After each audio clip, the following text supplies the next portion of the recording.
बारह बरिसवा के जनक दुलारी, कैसे के करी कन्यादान जी।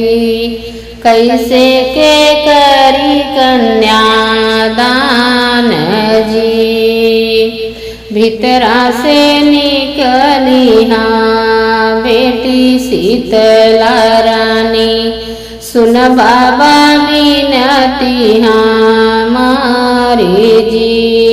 सुन बाबा विनती हमारी जी।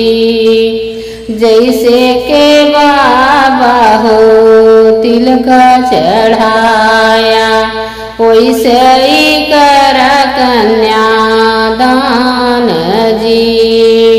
जैसे के मोरे बाबा तिलक चढ़ाया, वैसे ही कर कन्यादान जी।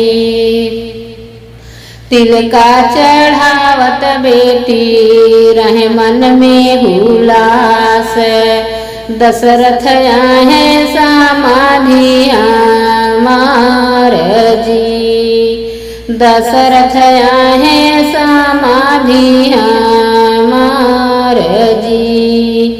कैसे के बेटी हो करी कन्या ही दनवा, फाटत बाकर जवा हमार जी। कैसे करी बेटी कन्या हम दनवा, फाटत बाकर जवा हमार जी।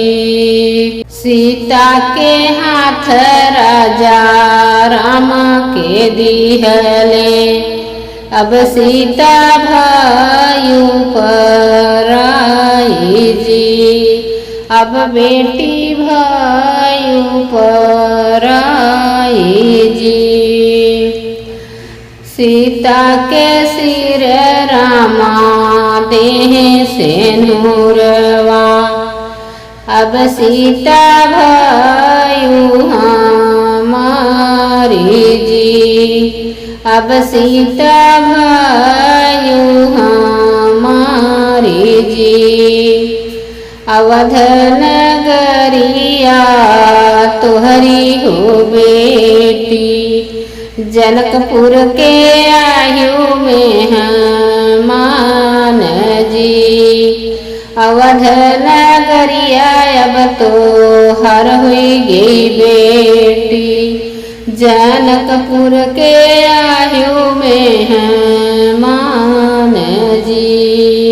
बरहई बरिसवा के जनक दुलारी, कैसे करी कन्यादान जी। कैसे के करी कन्यादान जी।